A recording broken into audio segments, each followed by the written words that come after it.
Ya, video nomor 9. Jadi ini di awalnya tentang Yesus ini ya, yang ada di tanah Israel sana ya, Yahudi, Jewish. Terus maka menggumpal dia mengkristal itu menjadi ortodok. Nanti kita bahas kenapa kok loncat menjadi Kristen ya. Itu sebetulnya adalah agama Yahudi plus Mesias. Ya, oke, ini pun putus kasusnya. Ya, mirip-mirip lah seperti Katolik putus ke sini.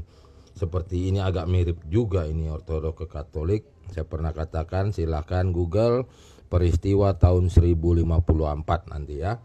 Ini saya selesaiin dulu di sini.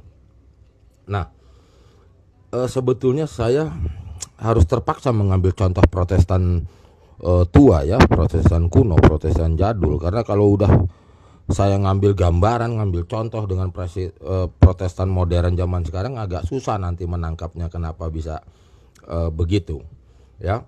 Maka di dalam konteks ini, karena ini putusan langsung ex atau former atau apa mantan Katolik ya, mereka yang berawal tadi masalah administrasi, birokrasi, keorganisasian berakhirnya bermusuhan bahkan putus total. Memang di dalam perjalanannya pun akhirnya ada doktrin-doktrin yang berubah, dipangkas-pangkas dari Katolik Roma oleh para pihak Protestan. Dan juga permasalahannya kan dia sudah putuskan juga dengan sistem hierarkis tersebut, maka mereka terpecah belah menjadi 1001 kecil-kecil. Nanti silakan, nanti ada yang sistem majelis, ada yang sistem hierarkis kecil-kecilan di antara mereka secara internal gitu. Contoh yang paling mudah adalah komunitas Protestan yang dari suku Batak yang bernama HKBP dengan pimpinannya Eporus itu ya, mirip-mirip lah dengan Anglikan Inggris nantinya. Nah, lepas dari ini semua, itulah yang tadi saya lanjutkan dari video 8 ya, per kepala, di dalam kepala otaknya manusia masing-masing itu berpendapatlah terus-terusan ya. Problematikanya adalah itu pendapat yang tidak bertanggung jawab, dalam artian pendapat pribadi ya, tentang mempresentasikan, menyampaikan, memberitakan tentang tokoh Yesus itu. Itu yang menjadi problem di dunia ini, bahkan menjadi kacau balau khususnya di Indonesia ini, karena nanti ada tekanan, ada intervensi di sini, di negeri ini ya. Agak berbeda beragama atau beriman atau menganut suatu religion di negara lain agak berbeda. Saya lihat ini di video 9 saya agak sedikit tambah sub temanya begini ya. Kalau ada orang bilang, soalnya nanti pasti akan bantah, oh enggak dong, saya sebagai seorang karismatik, lu lihat kemajuan gereja karismatik rame, banyak umatnya, banyak yang dimenangkan jiwa, katanya begitu. Saya buktikan begini, ini saya hapus dulu ya, kita ambil satu ya, ambil berapa juga boleh sih, 1000 aja ya kan. Pentakosta, oke. Pentakosta mirip itu sama karismatik, ntar bedanya cuman lahirnya doang itu, Kristen-Kristen yang macam kayak begini ya, gitu loh karismatik. Begini, kalau di negara barat yang mereka bertemu di negara barat, ingat ya, ini ada satu kelucuan juga itu di dalam opini bahwa kekristenan itu dari dunia timur ya. Itu jelas, bukan sekedar lahirnya aja, sampai detik ini pun. Tapi orang suka debat, ada agama bilang ini agama timur, ini agama barat. Nggak ada ya. Semua dari timur, dari tanah Israel itu loh ya, gitu. Nah ya, nanti aja itu. Ini dulu saya mau buktikan bagaimana yang diakuinya katanya bekerja Roh Kudus, jamahan Tuhan, bisa berdiri sebuah gereja yang sukacita dengan band, dengan apa ya, yang dimana akhirnya itu jelas sekali terputus daripada sejarah turun temurun nenek moyang dari zaman para rasul, terputus ya dalam konteks ritualnya, ibadahnya dan lain sebagainya, namun diklaim bahwa dialah yang diberkati. Saya buktikan. Di negara barat, negara maju, semua berkaitan UUD, ujung-ujungnya duit. Begini, singkat-singkat aja, nanti ada yang nggak puas silakan di ruang komentar. Kita ambil satu negara maju ya, negara mapan ya. Sebuah orang ya, seseorang yang bisnis sukses, oke, dia punya pabrik, bilang ya, punya PT, punya apa gitu ya, oke. Dia mempunyai penghasilan, mau bilang berapa? Contoh, $1 juta 1 tahun, ya kecil ini sebetulnya. Ya 10 juta apa 100 juta dolar lah. Omset, gross income, pendapatan kotor dari pabrik dia, dari apa, dia punya pabrik mobil, dia punya pabrik apa elektronik dan lain sebagainya. Itu siapa si apa itu iPhone apa siapa lagi tuh, ya kan? Begini, mekanisme ekonomi di negara orang itu ada salah satu item di dalam penghasilannya ya. Kalau perorangan ya kayak salary-nya begitu, kalau yang nanti orang lepas namanya honornya gitu ya. Itu ada item untuk di luar perpuluhan ya, di luar perpuluhan menyumbang ke pihak sosial ya. Dia memberikan sumbangan dari gajinya. Kita ambil gampang dulu, 1 bulan berapa ya? $10.000 ya. Kita ambil yang perorangan, $10.000 ya. Ya kira-kira gitulah ya. Ini contoh lah, manajer apa direktur gitu ya, 1 bulan. Oke. Dia bilang dan dia dapat buktikan bahwa dia sekitar 30% dia berikan untuk kegiatan sosial. Jadi berapa itu? Jadi dia $3.000 ya. RP lagi $3.000 dia kasih. Maka yang dikenakan pajak adalah yang 7.000. Belum lagi nanti dia dapat buktikan dia berikan perpuluhan pribadinya kepada agamanya. Ya, kepada church-nya, kepada apanya begitu. Ya. Ini lagi dipotong lagi 10%. Itu namanya reduksi. Oke, karena orang-orang di negara mapan itu sangat teliti tapi akurat, tapi ya harus mentaati tentang pajak, taxation. Ya. Nah, ini udah pangkas dulu ini 3.000. Karena ini juga boleh bebas, 50 juga boleh. Oke. Putar otak. Ya, putar otak gimana supaya 3.000-nya nggak lari dari dirinya. Kalau perorangan dia bikin komunitas, akhirnya berdiri gereja. Gereja itu nanti masuk di dalam sumbangan ini. Ya, sumbangan ini untuk menyumbang sesuatu, padahal punya dia juga. Ya, kegiatan aktivitas sosial tersebut. Ya, jadi ya gitu deh. Ya itu dibilang permainan, dibilang apa? Ini enggak juga ya, dibilang rahasia atau apa ya.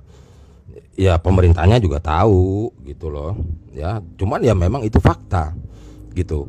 Atau kita ambil yang besarnya, misal pabrik punya duit $1 juta ya, punya duit $1 juta pabrik nih, pabrik mobil lah begitu ya, $1 juta.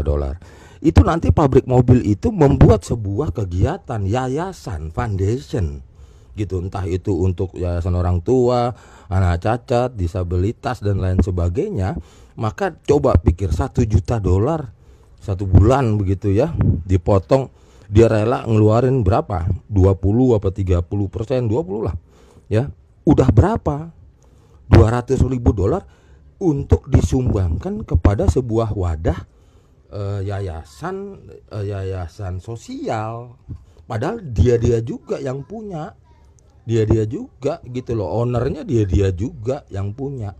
Maka ini akan bertumbuh gitu loh. Kenapa dia harus gini? Supaya dia mendapatkan reduksi pajak atas gross income usahanya. Bertumbuh lagi, nanti ini melahirkan lagi wadah sosial. Maka dia itu di negara maju bertumbuh. hal-hal sosial itu. Nah, di dalam sosial itu adalah namanya kegiatan agama. Jadi bukan intinya kita bikin gereja, kita bikin rumah ibadah. Enggak juga. Jadi di dalam ininya ada. Bahkan dengan sistem-sistem beginilah di negara maju melahirkan agama-agama baru. Agama-agama terakhir lagi begitu loh. Karena untuk melarikan uang pajak, dalam artian bukan melarikan menggelapkan. Bukan dalam artian ngebohongin pemerintahnya, bukan. Tapi untuk penggunaan gitu loh. Penggunaan sumbangannya si orang kaya ini ya kan kepada kantong yayasan sosial, yang dimana yayasan sosial dia punya juga gitu loh. Bertumbuh. Ada yang membuat gereja itu semua bisa buktikan sendiri bagaimana Pentakosta karismatik dapat bertumbuh di mana-mana. Ya. Dipicu lagi dengan semangat bagus, ya kan, semangat perpuluhan katanya. Ya toh, bahkan ada kalau pernah ketemu di Google, 90% pendapatan saya akan berikan untuk kegiatan gereja. Betul. Memang betul. Masalahnya kan dia hidup di dalam ini nantinya. Susah ya dalam hitung menit saya sharingkan hal ini. Gitu loh. Jadi intinya di situ ada namanya return taxation. Diklaim return taxation tahunan perusahaan untuk kembali lagi, sebetulnya itu memang mekanisme negaranya begitu. Ya kan, yang penting lu sumbang dulu, lu dapat buktikan. Di beberapa negara Eropa kalau kasih perpuluhan itu dapat tanda terima, resip ya. Ya, itu bahkan ada perpuluhan pakai kartu kredit. Ya, kan ada tanda terimanya kan. Itu dikumpulin untuk klaim return taxation, tutup buku tahun pajak. Pembuktian kemana penghasilan lu. Itu. Ya. Jadi bertumbuh. Coba deh. Nggak usah pusing-pusing. Kita ada aturan begitu. Ya, negara kita nih. Diatur siapa yang nanti gajinya UMR. Ya gedean dikit lah. Penghasilannya 10 juta rupiah sebulan, tapi bila mana dapat membuktikan dia orang suka nyumbang gini ya, suka nyumbang untuk kegiatan sosial, membantu orang gini. Apa kata orang ini? Satu keluarga lah, berapa? Satu keluarga 5 orang. Gajinya sama lah, ini kan cerita ya.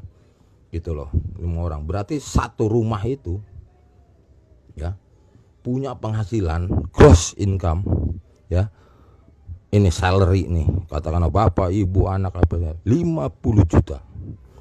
Oke. Harus kena pajak. Tetapi kalau dia dapat buktikan dia memang penyumbang tetap ke sebuah wadah, foundation, yayasan, kita bilang aja lah. Dia dengan katakanlah dengan gayanya bilang, saya orang nyumbang gitu, saya sisihkan gaji saya gitu ya. Ya kan gaya gitu dah, ya enggak. 30% dari penghasilan saya. Betul. 30%, ya oke. Ya kan 3 juta.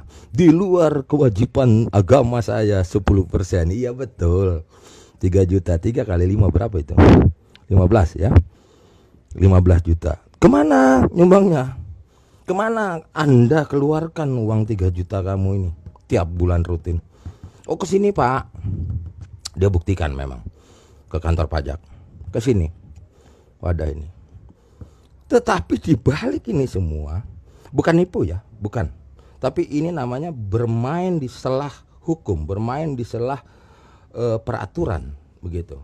Saya punya nih keluarga besar dia. Ya kan, pamannya yang operasional kan, tantenya yang operasional, bahkan diri dia juga nggak apa-apa kok. Gitu. Tapi pembuktian, jangan bohong, jangan nipu. Pembuktian bahwa benar memberikan kegiatan kepada anak-anak disabilitas, memberikan sembako kepada orang susah, wadah ini. Betul. nggak apa-apa. Maka secara peraturan pemerintah dalam konteks pajak, ya, ini akhirnya jadi yang dikenakan pajak karena di awalnya 10 harusnya ya rumus dari kantor pajak lah itu gini, tapi dia ntar kena reduksi maka terhitung dari 7 gitu loh. Terus nanti ada lagi dari sini kepotong lagi yang katanya dia bisa buktikan lagi 10% karena agama dia gitu. Terus begitu reduksi artinya kenapa? Di mana untungnya? Enggak, semuanya juga begini kena. Untungnya adalah ini juga punya dia gitu, paham nggak?